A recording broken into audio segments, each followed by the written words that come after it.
사도 바울이 데살로니가에 있을 때 예수 그리스도의 재림과 부활에 대해서 가르쳤습니다. 분명하게 가르쳤어요. 장차 어떻게 될 것이냐 그랬을 때 이 강림이라는 표현을 쓰고 있는데 예수님의 재림이 있을 거다. 그리고 그 재림 때에 이제 부활이 있을 거다. 이렇게 분명하게 가르쳤습니다. 근데 문제는 뭐냐면 오해가 발생을 한 겁니다. 그러니까 이 하나님의 말씀을 이렇게 전파를 했는데 그 말씀에 대해서 이제 올바르게 이해를 못하는 이제 그런 현상이 이제 발생을 한 거죠. 그래서 사도 바울은 그 예수님의 재림과 부활에 대해서 올바른 생각을 갖도록 이제 그 말씀을 이렇게 이제 전해주는 그 말씀이 이제 13절부터 18절까지 이렇게 말씀이라고 볼 수가 있습니다. 그래서 예수님의 그 재림과 부활에 대한 오해를 수정을 시켜줬는데 문제는 뭐냐면 오늘날 많은 사람들이 이 말씀을 가지고 다시 또 오해를 한다는 겁니다. 너무 많은 오해를 하죠. 그래서 그 종말에 대한 특히 얘기를 하는 사람들이 이제 잘못된 그 종말에 대한 생각을 갖고 있는 경우가 많지 않습니까? 그래서 이제 이 말씀을 우리가 가지고 이제 그런 부분들을 한번 다시 정리해 보는 것이 좀 좋겠다 이렇게 생각이 되어집니다. 자, 그럼 어떤 오해냐? 거기 나와 있는 것처럼 예수님께서 다시 오신다. 분명히 가르쳤고요. 또 그날 뭐가 있다? 부활이 있다. 이걸 분명히 가르쳤어요. 그런데 데살로니가 신자들에게 어떤 오해가 발생했냐면 자기들 생전에 예수님이 온다라고 생각을 했던 겁니다. 그러니까 장차 온다. 그러니까 바울이 그렇게 가르치지는 않았어요. 분명히 바울은 언제나 올 수 있다. 그렇게 가르쳤을 거예요. 언제나 올 수 있다. 그러니까 예수님은 언제 올지는 모르지만 언제나 오실 수 있다. 그리고 항상 그 예수님 오심을 준비해야 된다. 이렇게 가르쳤을 거예요. 그런데 데살로니가 사람들은 어떻게 이해를 했냐면 자기들이 살아있을 때에 예수님이 오신다. 이렇게 생각을 했던 것이죠. 근데 자기들이 기다렸던 예수님이 안 오시는 거예요. 그러죠? 예수님이 늘 오기를 바라보지 않았습니까? 우리나라도 마찬가지인데 이게 이제 예수님 오시기를 정말 바랄 때들이 언제냐면 고난이 많을 때입니다. 그래서 일제시대 때 이제 한참 우리가 어려웠을 때 기독교인들이 많은 박해를 받았을 때 고대가가 나오죠. 예수님이 어서 오기를 바라는 굉장히 간절한 마음을 품고 고대가를 부릅니다. 예수님 오시옵소서, 빨리 오시옵소서, 제 생전에 오시옵소서, 뭐 이런 얘기들을 하는 거죠. 그러니까 데살로니가 사람들도 예수님이 자기 때에 자기들 살아있을 때에 오기를 기다리는 사람들이 있었던 거죠. 그런데 안 오시는 거죠. 그리고 어떻게 하는 겁니까? 함께 신앙생활 하던 사람 한 사람 한 사람이 죽는 거예요. 무덤에 묻히는 거죠. 그러니까 이제 이 데살로니가 사람들이 생각할 때는 이 먼저 죽은 사람들 손해 아닌가? 예수를 믿지만 이 먼저 죽고 나면 손해 보는 거 아니냐? 예수님 오실 때에 내가 지금 살아서 예수님을 이렇게 맞이해야지. 아니 먼저 이렇게 돌아가시면 이분들은 다 손해 본 거 아니야? 이렇게 생각을 하는 그런 생각을 갖게 되죠. 그리고 이제 그것에 대해서 슬퍼하는 이제 그런 모습을 갖게 된 겁니다. 잘못된 슬픔에 이제 빠지게 되는 거죠. 이게 이제 오해인 거죠. 종말에 대한 굉장히 잘못된 그런 오해입니다. 그래서 이제 바울이 여기에 대해서 이렇게 수정을 해주는 거죠. 예수님의 재림도 분명하고 부활도 분명하지만 너희들이 얘기한 것처럼 살아 생전에 예수님이 그렇게 오는 게 아니다. 그리고 하시면서 뭐냐면 그러니까 살아 생전에 영 안 온다 그 뜻은 아니에요. 우리가 살아있을 때 오실 수도 있어요. 그건 모르는 겁니다. 우리가 살아있을 때에 올 수도 있어요. 그래서 바울도 여기에 보면은 마치 자기가 예수님 오실 때 살아있는 것처럼 얘기를 해요. 분명히 자기가 살아있겠다라고 기대했다라고 보기는 어려워요. 그렇지만 동일시하고는 있어요. 언제든지 예수님은 오실 수가 있습니다. 그러나 잘못된 그런 생각을 수정하면서 장차 어떻게 될 것인가 하는 것을 말씀해 주고 있는데 이 내용을 한번 우리가 보겠습니다. 여러분들 주보에 보시면 2번 나오는 거 보면 자는 자들에 대한 얘기가 나오죠. 자, 여러분 보십시오. 우리 성경을 보시면 13절에 형제들아, 그 다음에 자는 자들 이렇게 쓰고 있죠. 15절에 보시면 우리가 주의 말씀으로 너희에게 이것을 말하노니 주께서 강림하실 때까지 우리 살아있는 자도 자는 자보다 자는 자 이렇게 표현을 하고 있습니다. 그런데 거기다가 뭐라고 쓰고 있냐면 그냥 자는 자가 아니고 다 예수 안에서 자는 자들이 14절에 그렇게 썼죠. 예수 안에서 자는 자들 이렇게 쓰고 있습니다. 자, 이 사람에 대해서 16절에 뭐라고 표현하고 있냐면 끝부분입니다. 16절 보시면 그리스도 안에서 죽은 자들. 예수님 안에서는 같죠. 한쪽은 자는 자라고 썼고 한쪽은 뭐라고 썼어요? 죽은 자들. 그러니까 이 사람들은 어떤 사람들이냐면 예수님 안에서 죽은 사람들, 그런 사람들을 뭐라고 부르고 있습니까? 자는 자 이렇게 부르는 거죠. 자는 자. 그러니까 잠이라고 표현을 하는 것을 우리가 볼 수 있습니다. 그러면 저녁에 주무시죠? 그죠? 주무시게 이제 만약에 뭐 특별한 얘기가 내가 오늘 저녁에 잠을 자는데 내가 지금을 자면 내일 못 일어나. 그럼 잘 겁니까? 안 잘 겁니까? 그죠? 잠은 왜 자는 거죠? 내일 반드시 내가 일어날 것이다. 이렇게 생각을 하고 이제 잠을 자는 거 아니겠습니까? 죽음을, 여기 무덤을 일컬어서 마치 그 침대로 표현하고 있는 거예요. 무덤을 침대로 표현해가지고 그 무덤 속에 들어가는 것을 잠잔다 이렇게 표현을 하고 있습니다. 이 잔다라는 말이 여러분 그 영어로 그 무덤 있지 않습니까? 우리가 무덤, 묘지 이런 거 있잖아요. 그 이제 기원이 되는 말씀이에요. 여기 이제 잔다라는 말이 그 헬라어로는 이 코이메테리온 이렇게 부르는 건데 이게 라틴어가 이제 여기에서 라틴어가 나옵니다. 코에메테리움이라는 라틴어가 나오고 요게 이렇게 변형이 돼가지고 영어로 뭐라고 하냐면 세메트리라는 말이 나와요. 근데 세메트리라는 말이 무슨 뜻이냐면 잠자는 자는 그 뜻이에요. 그러니까 이게 뭐냐면 원래 그 영어 그 무덤이라는 말이 부활 신학을 담고 있어요. 그 안 자체가. 영어 자체가 그렇게 돼 있어요. 그러니까 그 어원 자체가 라틴어에서 온 말인데 그 라틴어에 보면은 그 잠자는 자라는 말이 여기 들어가 있어요. 그러니까 무덤에 들어간다는 것을 예전 우리 그 사람들은 뭐라고 생각하냐면 기독교 신앙을 갖고 내가 잠자러 간다. 내 잠자러 간다 이렇게 생각을 했던 거예요. 그런데 여기에 대해서 이제 오해를 하는 사람이 발생을 합니다. 어떤 오해를 발생하느냐? 잠잔다. 그러니까 뭐가 잠자냐는 거죠. 뭐가 잠자냐 그랬을 때 영혼이 잠잔다고 생각하는 사람이 있어요. 이걸 우리가 뭐라고 부르냐면 그 용어로 영혼 수면설이라고 불러요. 영혼이 잠잔다고 생각을 하는 사람들이 있어요. 그러니까 영혼에 대한 잘못된 생각을 가진 사람이 두 가지가 있어요. 첫째는 영혼 수면설이었고 잠자러 간다고 영혼이 잠자러 간다고 생각하는 사람이 있고 또 이제 최근에 많이 나오는 그 학설이 뭐냐면 그 영국 쪽에서 많이 나오거든요. 불신자들에 대한 얘기입니다. 믿는 사람에 대한 얘기가 아니라 불신자들에 대해서 영혼 멸절설이라는 게 나와요. 불신자들의 영혼은 죽음과 동시에 멸절된다. 그러니까 이런 데서 자꾸 이제 나오는 얘기입니다. 그런데 성경은 그게 그런 얘기를 하는 게 아니에요. 자, 잠을 자러 가는 것은 뭐가 잠을 자러 가는 거예요? 육신이에요. 우리 몸이. 이게 몸이 무덤 속에 들어가는 걸 뭐하러 간다? 잠자러 간다. 잠자러 간다. 그러니까 우리가 장례를 치르지 않습니까? 장례를 치르면은 사람을 흙 속에 이렇게 묻을 때는 이 사람을 어디에 눕히는 거와 똑같은 거예요? 침대에 눕히는 겁니다. 몸을 눕히는 거예요. 그러나 영혼은 어때요? 영혼은 그렇지 않습니다. 영혼은 거기 가는 게 아니라 좀 이따 우리가 보면 알겠지만은 영혼은 하늘로 이제 가는 겁니다. 영혼은 잠을 자는 게 아니에요. 그리고 영혼이 멸절되는 것도 아니고, 멸절되는 것도 아니고, 잠자는 것도 아니고, 그 다음에 또 하나 이제 아주 잘못된 신학은 연옥에 가는 것도 아니에요. 로마 카톨릭에서 가르치는 것처럼 연옥이 있었고, 요즘에 이 개신교 안에도 자꾸 그 연옥처럼 얘기하는 사람들이 있어요. 마치 그 연옥 같은 곳이 있어가지고, 그곳에 가는 것처럼 얘기하는 사람들이 종종 나옵니다. 개신교 안에도. 잘못된 겁니다. 성경은 그걸 가르친 적이 없어요. 그러니까 연옥에 가는 것도 아니고, 그 다음에 잠자러 가는 것도 아니고 영혼이 멸절돼서 사라지는 것도 아닙니다. 이런 우리가 생각을 좀 정확히 할 필요가 있습니다. 그러니까 자러 가는 것은 뭐가 가는 거다? 몸이 가는 거다.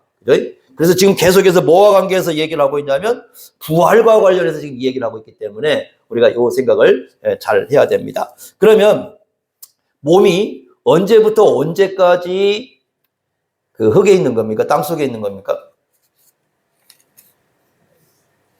죽을 때부터 주님 오실 때까지죠. 요거 단계, 요 단계를 뭐라고 부르냐면 중간 상태라고 불러요. 중간 상태. 왜 상태라는 말을 쓰냐? 중간 장소라고 안 쓰고 중간 상태라고 쓰는 이유가 뭐냐면 영혼의 상태를 있기 때문입니다. 영혼 상태를 있기 때문에. 그래서 중간 상태로 이렇게 쓰면서 있다. 그러면 인류 역사에서 가장 오랜 기간 중간 상태에 있는 사람은 누구예요? 네?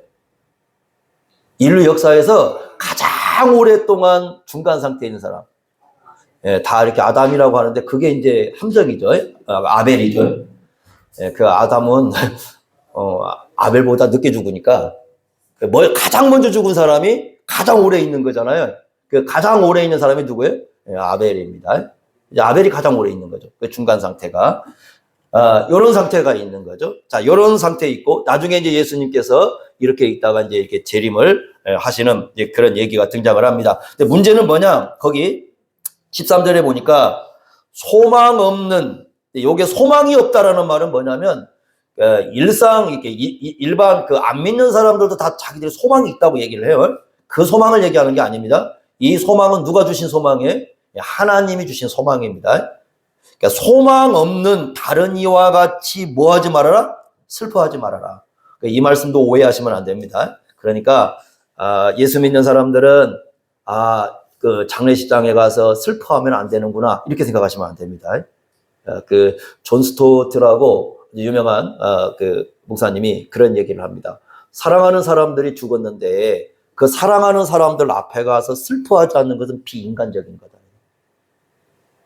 사랑하는 사람이 죽었는데 어떻게 슬퍼하지 않을 수가 있겠는가. 그건 잘못돼. 이거 그 얘기하는 게 아니에요. 이건 어떤 슬픔이냐면 소망 없는 슬픔이에요. 제가 그 장례식장 가서 특이한 장면을 예전에 하나 봤습니다. 어떤 장면을 봤냐면 그 집안이 기독교 집안이에요. 돌아가신 어머니도 기독교인입니다. 그런데 그 집에 갔더니 그 여러분 옛날에 그 장례 치를 때 뭐 있잖아요.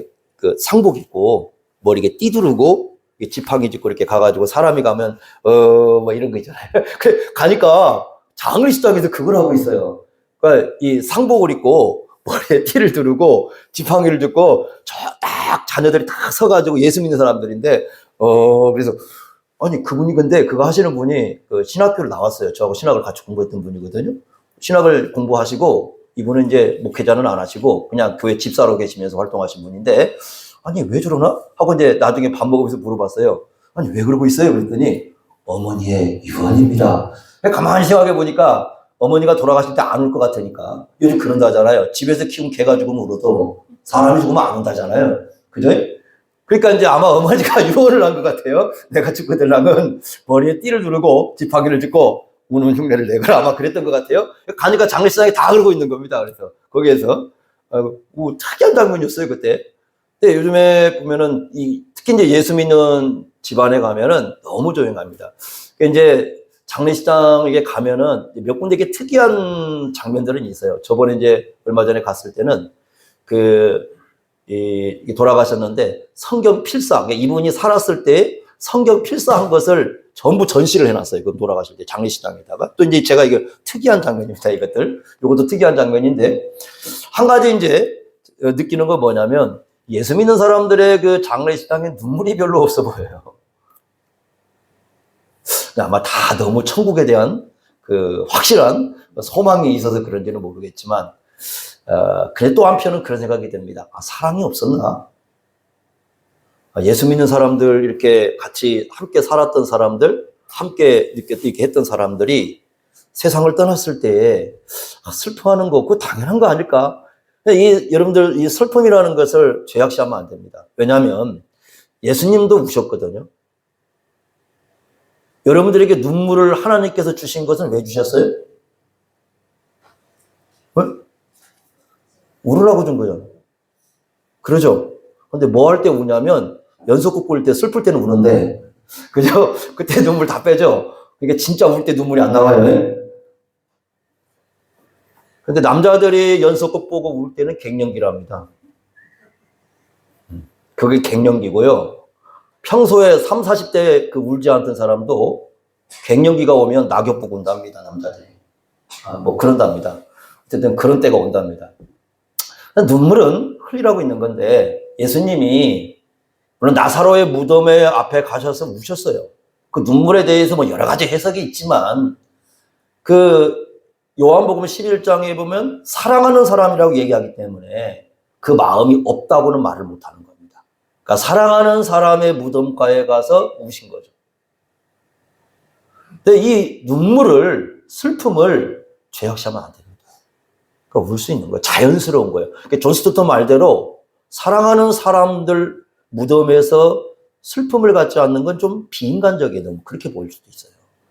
우리가 이런 부분은 기독교 신앙에서 올바로 가질 필요가 있습니다. 그러니까 여기 말하는 슬픔이라는 것에 대해서 여러분이 하잖아.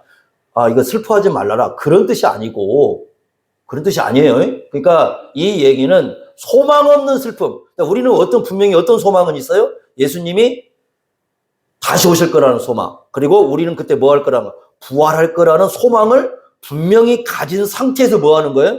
사랑하는 사람을 보낸 것에 대한 슬픔을 갖는 거지. 그걸 놓고 이 소망 없는, 이건 소망 있는 슬픔이죠, 우리는. 그죠? 그런 슬픔은 우리에게 필요한 거죠. 그러나 소망 없는 슬픔, 안 믿는 사람들이 우는 것 같은 그런 슬픔은 아니에요.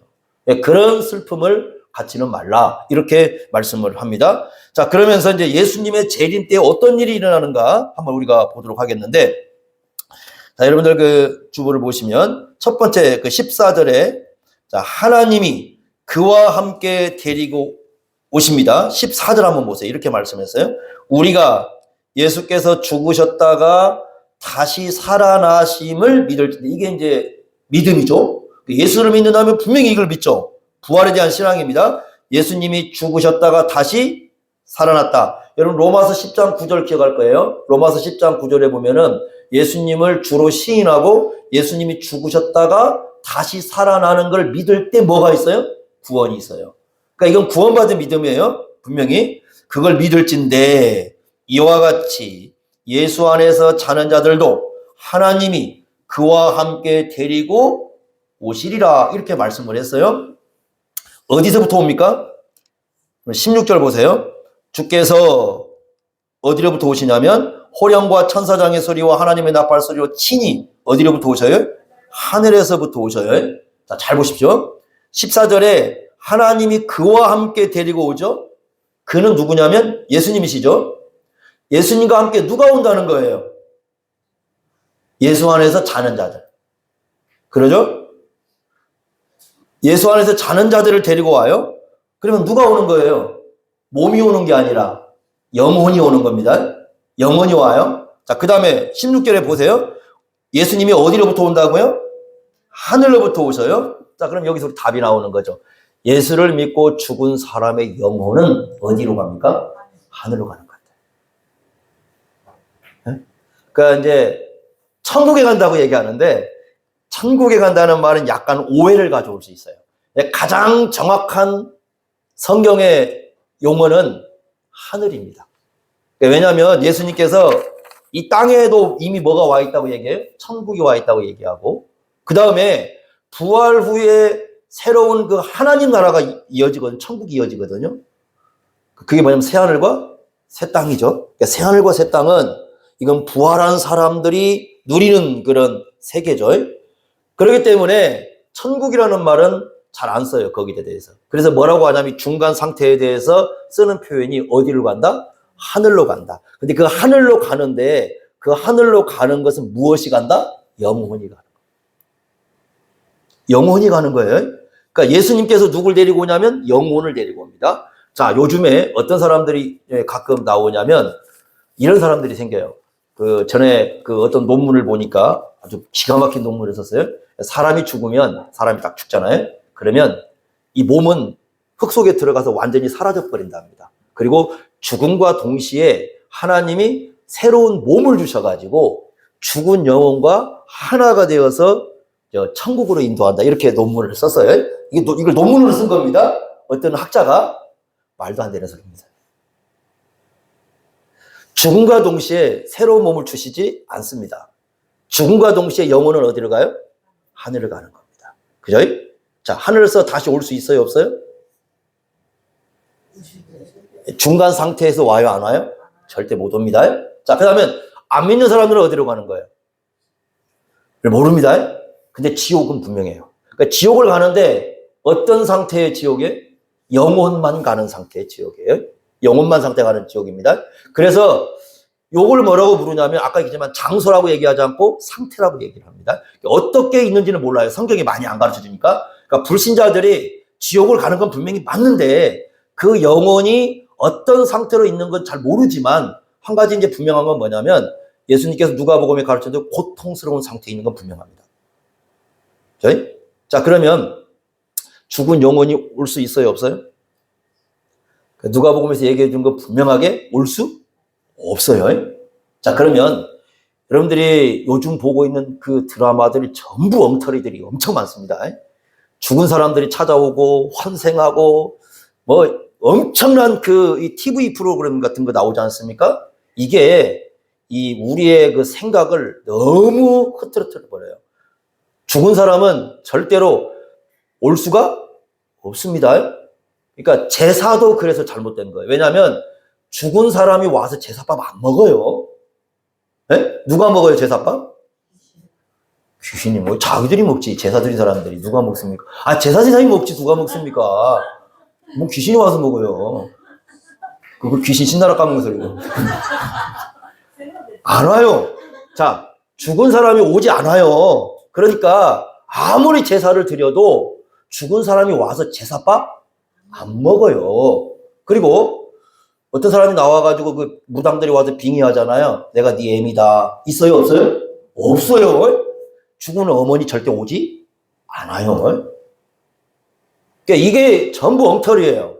이런 것들. 그러니까 지금 이 땅에는, 대한민국 땅에는 이 죽은 자에 대한 그 올바른 신학을 갖지 못하기 때문에 이것에 대한 너무 많은 엉터리들이 TV나 사람들 생각을 지배를 하고 있어요.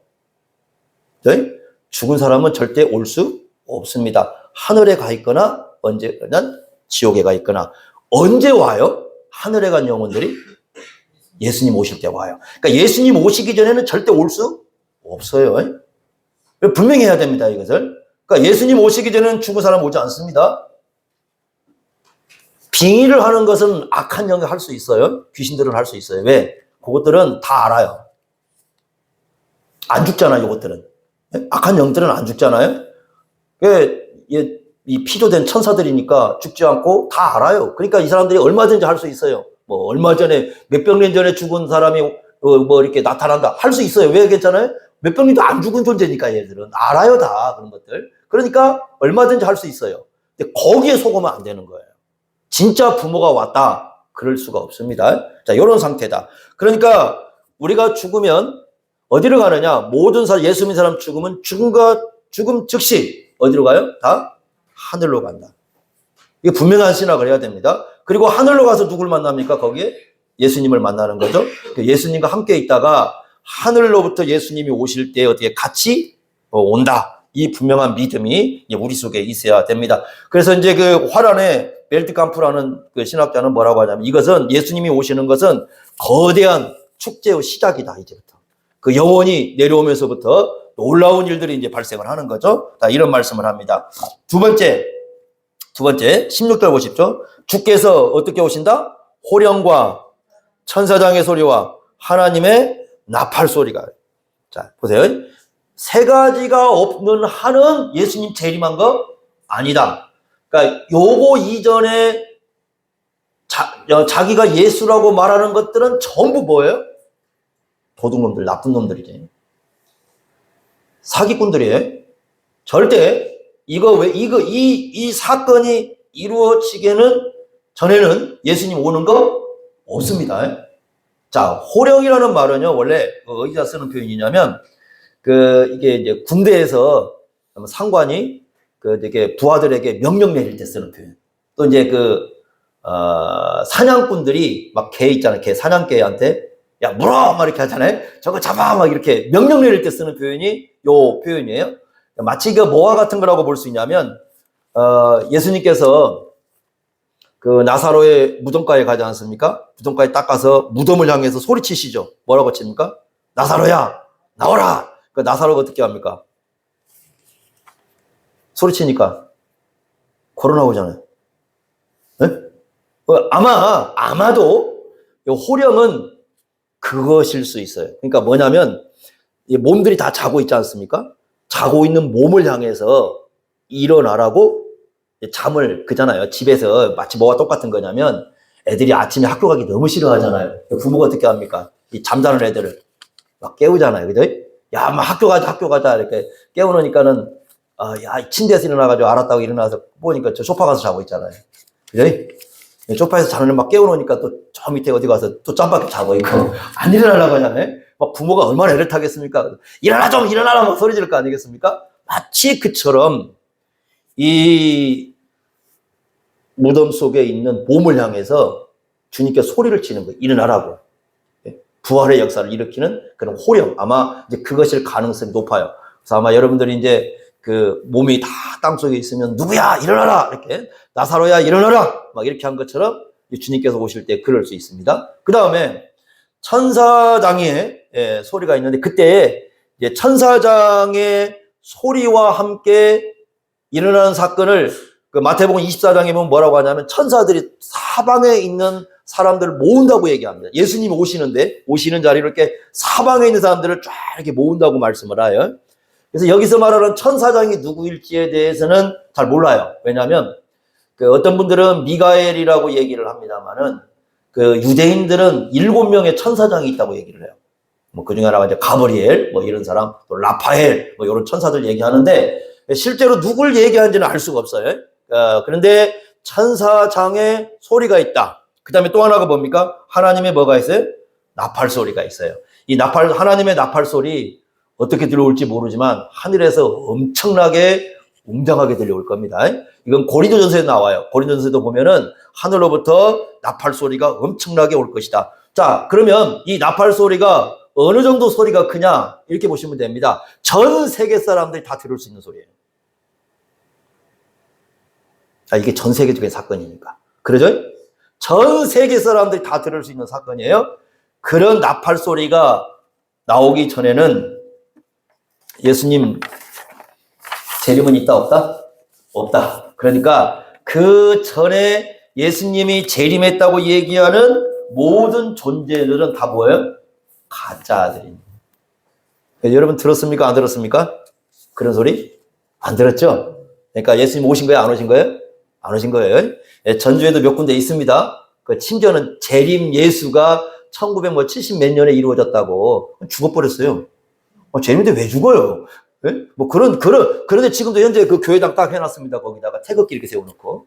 뭐 그런 데가 있습니다. 저쪽에 가면, 아중리 쪽에 가면 하나 아예 있습니다. 그래서 지나갈 때마다 저거 우리가 샀으면 좋겠다. 터가 좋거든, 이게. 잘 들어갔거든. 당 자체는. 그런 얘기를 하는데, 어쨌든, 이런 잘못된 생각을 가진 사람들이 있어요. 그리고 막 예수님이 왔다. 막 한때는요, 예전에는 막 그 재림 예수가 한 30명 된 적이 있었어요. 재림 예수만 있나요? 하나님이라고 얘기하는 것도 있지. 지금도 하나님이라고 얘기하는 것도 있잖아요. 그죠? 아예 그냥 그렇게 써놓은 사람도 있고. 이게 완전히 엉터리들이 너무 많은 거예요. 성경에 분명히 뭐라고 말씀했느냐? 호령과 천사장의 소리와 하나님의 나팔 소리가 없는 한은 누가 오신 게 아니에요? 예수님 오신 거 아닙니다. 다 가짜예요. 그 전에 온 것은. 그죠? 자, 그 다음에 16절 또 다시 이렇게 말씀했습니다. 16절을 보세요. 주께서 세 번째입니다. 호령과 천사장의 소리와 하나님의 나팔 소리가 있고요.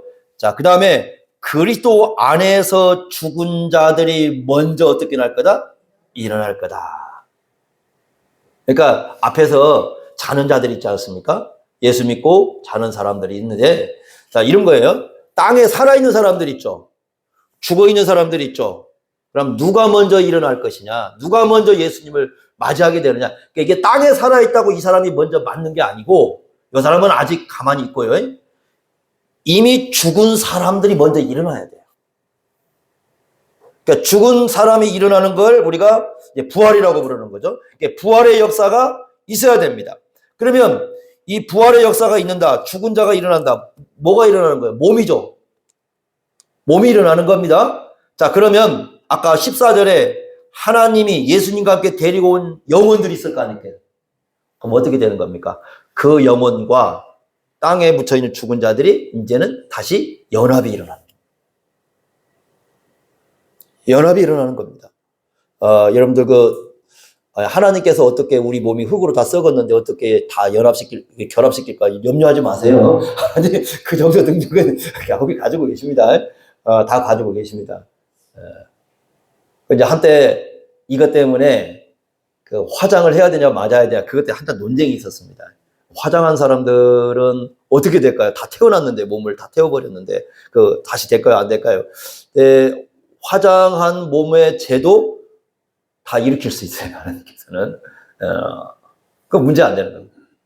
하나님께서는 그렇게 하실 수 있어요.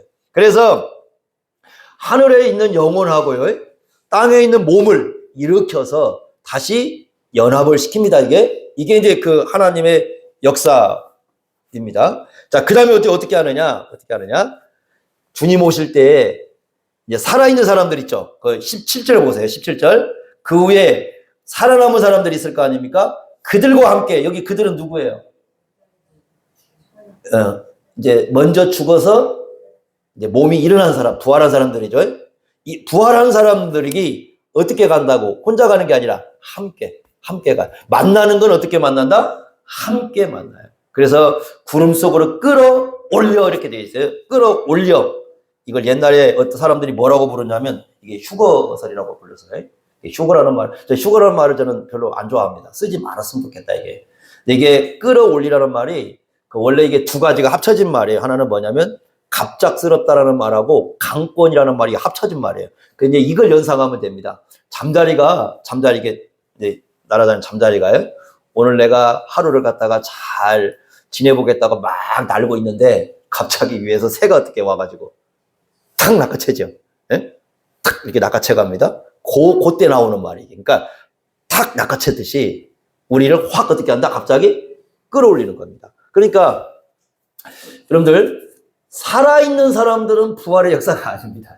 살아있는 사람은 변형된 거예요. 몸이 바뀌는 거고 부활이라는 것은 죽은 사람이 살아나는 거니까 이제 미리 이제 죽은 사람들, 그 사람들에게 부활의 역사. 그러나 이걸 살아있는 사람들은 변형이 되어서 함께 하나가 되어서 어떻게 한다? 어디로 올라가요? 구름 속으로 끌어올려가지고 어디에서 주님을 영접하게 된다? 공중에서.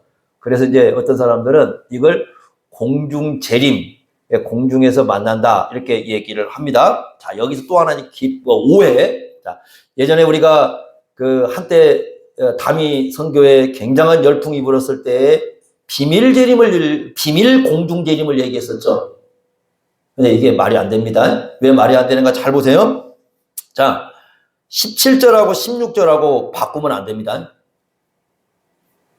이거 바꾸시면 안 됩니다. 뭐가 먼저 일어나요? 16절. 뭐가 있습니까? 호령, 천사장에서 이제 하나님의 나팔소리. 아까 얘기했지만 전 세계가 다 울려 퍼지는 거잖아요. 그러니까 비밀이 일어날 수가 없어요. 그러니까 예수님이 어디 비밀이 왔다. 다 엉터리 들인 거지. 그럴 수가 없어요. 왜냐하면 전 세계에서 하나님의 나팔 소리를 들어야 되고 이미 죽은 사람과 살아있는 사람들이 하나가 되어서 어디서 예수님을 만나요? 공중에서. 그래서 공중에서 이렇게 이제 그 사람들이 얘기하는 것은 공중에서 만나가지고 공중에서 이렇게 산다고 얘기를 하는데 절대 그렇지 않습니다. 공중에 사는 게 아니라 이 공중에서는 만나는 사건. 예? 여러분, 공중이라는 말이 이게 참 의미가 있는 말인 게 뭐냐면 레온 모리스라는 학자가 이런 얘기를 합니다. 이 공중이라는 말이 쓰인 곳이 어디냐면요. 에베소서 2장 2절이에요. 에베소서 2장 2절에 보시면 공중이 어떤 곳이냐면은 사탄이 권세 잡고 있는 곳이에요. 사탄이 권세 잡고 있는 거예요. 악한 세력들이 이 지배를 하고 있는 거예요. 거기가 공중이라는 곳이. 그런데 그 공중에서 예수님과 예수 믿는 사람이 만나는 거잖아요. 그럼 어떻게 된 겁니까? 그 적들은 다 척결된 거잖아요. 그러니까 이것은 뭐냐면 사탄의 세력은 완전히 패배하고 예수님이 어떤 사건이에요? 승리한 사건입니다. 그날이 그렇게 되는 거예요. 사탄의 세력은 완전히 패배하고 예수를 믿는 사람들이 승리한 사건이 그래요. 그리고 그 공중에서 만나는, 만약에 사탄의 세계가 지배하고 있으면 여기서 못 만나는 거거든요.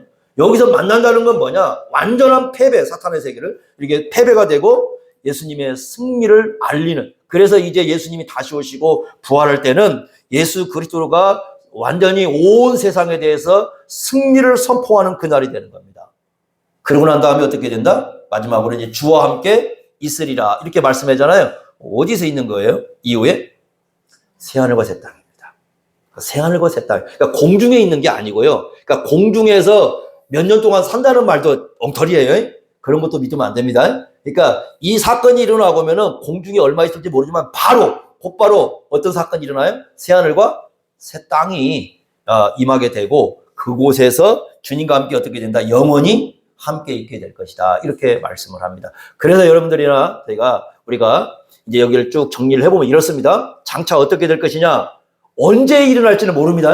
자, 그럼 주님께서 어떻게 하신다고요? 재림하신다. 주님께서 재림할 때는 어떻게 된다? 이미 예수 믿고 죽은 영혼들이 함께 오게 될 것이고 그 영혼들이 내려온과 동시에 예수님께서 호령을 하게 되면 이미 죽은 몸이 다시 어떻게 해요? 일어나게 될 것이고 그 죽은 영혼과 몸이 어떻게 돼요?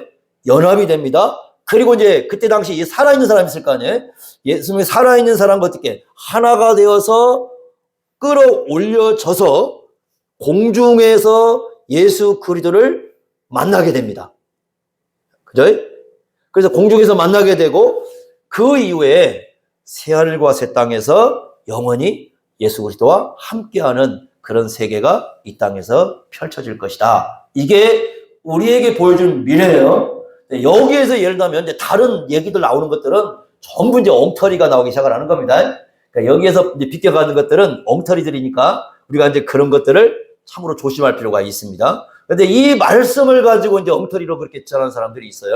근데 그런 것에 우리가 속지 않도록. 그러니까 이 바울이 수정하는 말씀을 줬는데 그걸 가지고 이상하게 또 해석을 해서 사람의 그 종말 시대를 흐트러뜨리는 그런 일들이 있습니다. 그러니까 이런 말씀인데, 자, 여기에 이제 은근히 숨어 있는 그 하나 내용이 있습니다. 그게 뭐냐면 예수 믿는 사람들이 그러면 어떻게 살아야 됩니까? 라고 질문할 수 있잖아요.